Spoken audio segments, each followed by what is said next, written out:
이사야와 예레미야 그리고 예레미야 애가를 마치고 오늘부터는 에스겔을 나누게 되었습니다.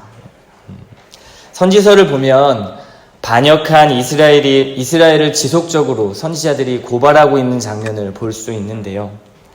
하나님의 진노와 그리고 심판에 대해서 지속적으로 이스라엘 백성들, 유다 백성들에게 선포하고 있는 것을 보았습니다.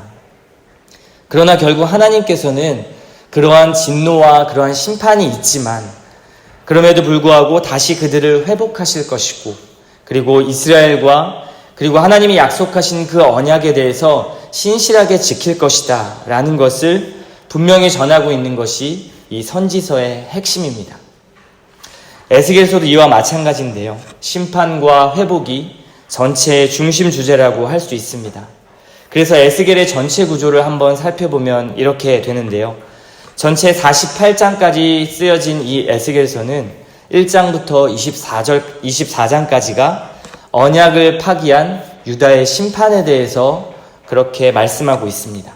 그리고 25장부터 32장까지의 구조는 이방 나라를 심판하시고 그리고 공의를 실현하시는 그러한 하나님의 모습이 나타나고 있고요. 마지막 33장부터 48장까지의 말씀은 하나님의 임재가 회복되고 이제는 하나님께서 우리에게 부어주실 은혜와 구원을 나타내는 그러한 말씀이 33장부터 48장까지의 내용입니다. 명확하게 이 세 구조로 나누어져서 에스겔서를 볼 수가 있는데요. 그래서 결과적으로 심판 가운데 나타난 그런 하나님의 진노가 이제는 하나님이 너희들과 내가 새롭게 관계하겠다. 그리고 하나님이 함께 하실 새로운 성전을 다시 건축하겠다라는 그 의지와 비전과 약속으로 에스겔서가 마무리가 됩니다. 이러한 점에서 언제나 하나님은 긍휼의 하나님이시라는 것을 우리는 알 수가 있지요. 끊임없이 실수하고 반역하고 그리고 죄짓는 유다 백성의 모습이 사실 우리들에게는 너무나 큰 위로가 될 수 있습니다. 왜냐하면 우리가 날마다 넘어지고 또 날마다 하나님께 반역하는 모습이 나타나기 때문이죠. 그래서 하나님께서는 에스겔서를 통해서 우리들에게 이렇게 말씀하시는 것입니다. 죄 가운데 있는 너희들아, 이제 너희의 아버지 되고 너희의 왕 된 나에게 돌아오라. 그리하면 너희는 복을 누릴 것이지만 그러나 여전히 패역한 우상들과 너희들이 원하는 그러한 죄악 가운데 있다면 내가 너희를 결코 심판할 것이다.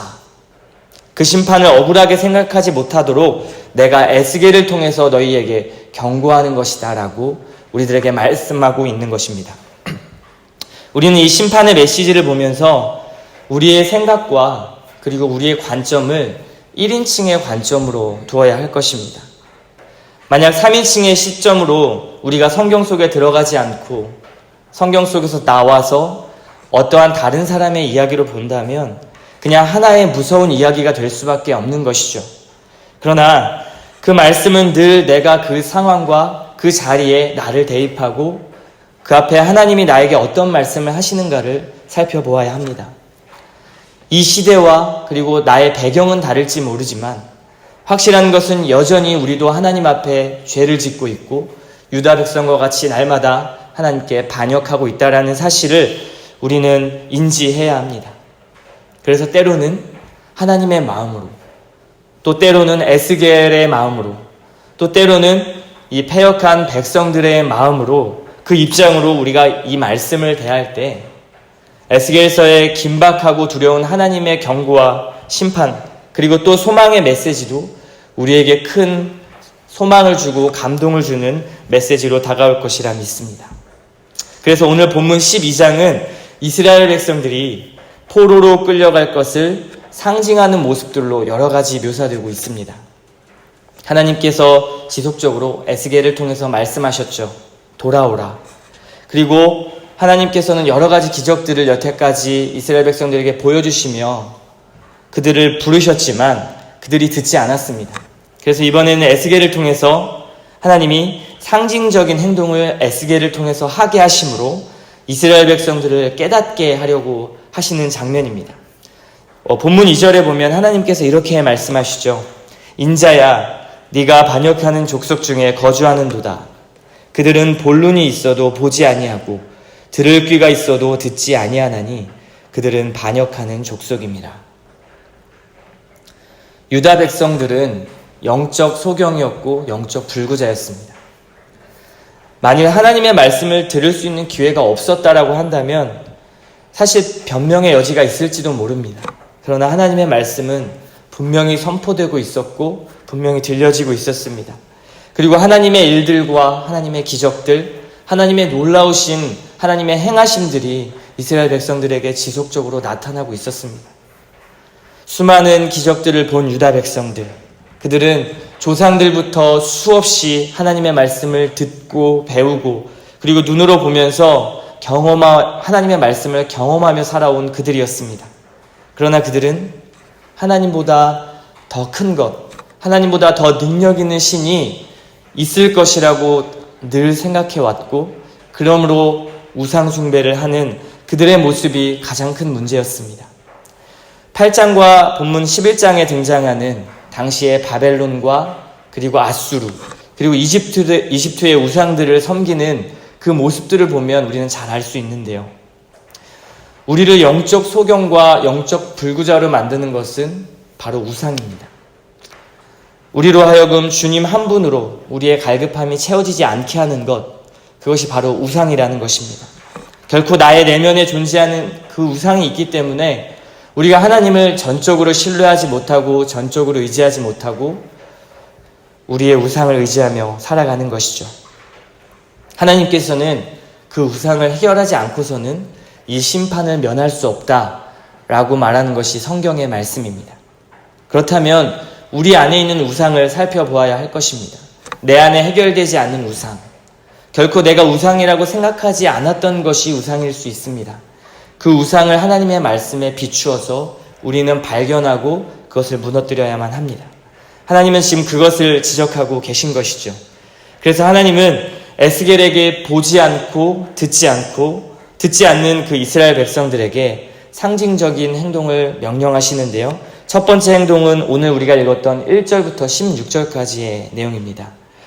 이 모습은 이들이 포로로 끌려갈 것을 상징하는 그런 행동들을 에스겔에게 하라고 명령하시는 것이죠. 두 번째는 17절부터 20절까지의 내용인데요. 두려움과 공포 속에서 먹고 마시는 그러한 행동들을 그들에게 보여주라 라고 말씀하시는 것입니다. 우리 첫 번째 징조부터 차근차근 살펴보면요. 3절 말씀에 보니까 에스겔은 사람들이 보는 앞에서 대낮에 짐을 싸서 길을 떠나고 그리고 포로로 끌려가는 것처럼 하나님께서 떠나라 이렇게 명령하십니다. 또 그 짐을 대낮에 내어놓고 그들이 보는 앞에서 포로로 끌려나가듯 하라 라고 말씀하십니다. 또 성벽에 구멍을 뚫어놓고 그 짐을 거기에 놓으라 라고 5절에도 또한 말씀하고 있습니다.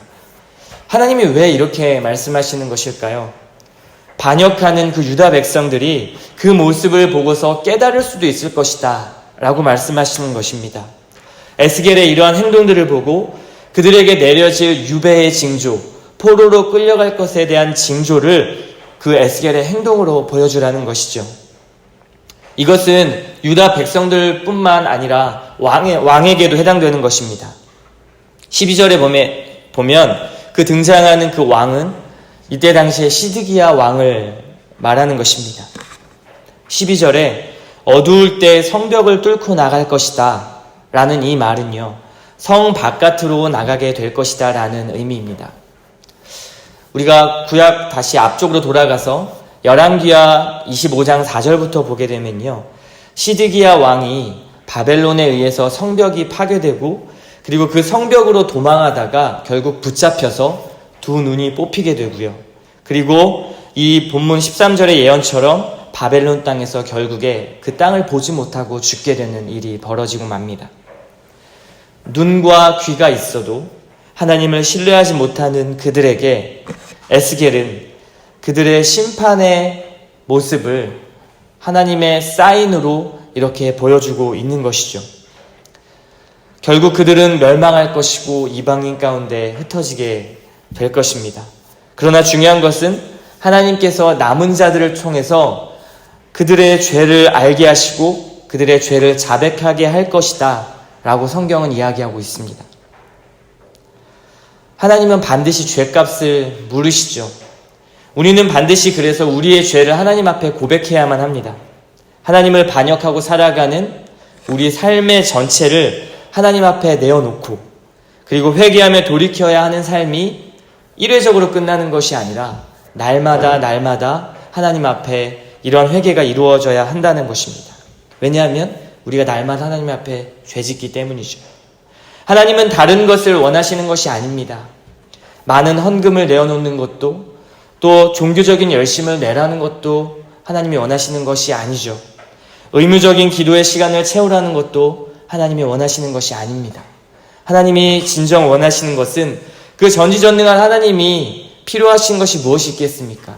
우리의 마음과 하나님을 향한 신뢰와 그리고 하나님을 향한 믿음을 원하시는 것이죠. 그래서 하나님은 그저 우리의 마음을 돌이키기를 원하시는 것입니다. 우리가 신앙생활 하는 것이 때로는 벅차고 어려울 때가 있습니다. 또 많은 예배와 기도 가운데 그런 것들을 행하지 못하면 자괴감과 아픔 가운데 상처가 될 때도 있지요. 그러나 하나님께서는 분명히 원하시는 것은 하나님 앞에 마음을 돌이키고 그리고 하나님 앞에 신뢰를 주는 것 그리고 신뢰감을 갖는 것을 진정 원하신다라는 것을 알 수가 있습니다. 하나님은 그저 우리의 마음을 돌이키기를 원하시는 것이죠. 그래서 16절의 말씀처럼 하나님이 진정 우리의 하나님됨을 아는 것입니다. 하나님께서 네가 나를 신뢰하느냐? 네가 진정 그 무엇보다 나를 믿느냐? 라고 말씀하시는 것입니다. 하나님이 하나님됨을 아는 것. 하나님이 여러분의 하나님이 되고 있는지를 점검하는 이 아침이 되시기를 원합니다. 어쩌면 하나님이 우리의 하찮은 이 휴대폰만도 못할 때가 있고요. 때로는 몇만 원보다도 못한 하나님이 될 때가 참 많습니다. 다른 것이 아니라 하나님이 주 되심이 우리의 삶 속에 있는 것을 날마다 점검해야 할 것입니다. 이제 18절부터는 에스겔에게 두려움과 공포 가운데 음식을 먹고 물을 마시라는 그러한 명령을 하시게 되는데요. 이 모습이 이제 곧 유다 백성들에게 닥칠 황폐한 모습의 징조, 그들의 심판받을 모습의 미리 보기와 같은 그러한 모습을 보여주고 있습니다. 그렇다면 이제 23절에 말씀하는 것처럼 더 이상 선지자를 통해서 전한 하나님의 그 묵시가, 즉 하나님의 그 환상을 무시하지 못할 것이다 라고 에스겔을 통해서 말씀하고 있습니다. 당시에 이러한 속담이 있었는데요.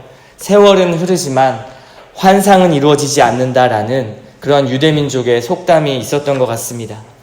이것은 선지자의 말은 이루어지지 않을 것이다 라는 의미를 담고 있는 것이죠. 얼마나 하나님의 말씀을 무시했으면 이러한 속담이 나왔겠습니까?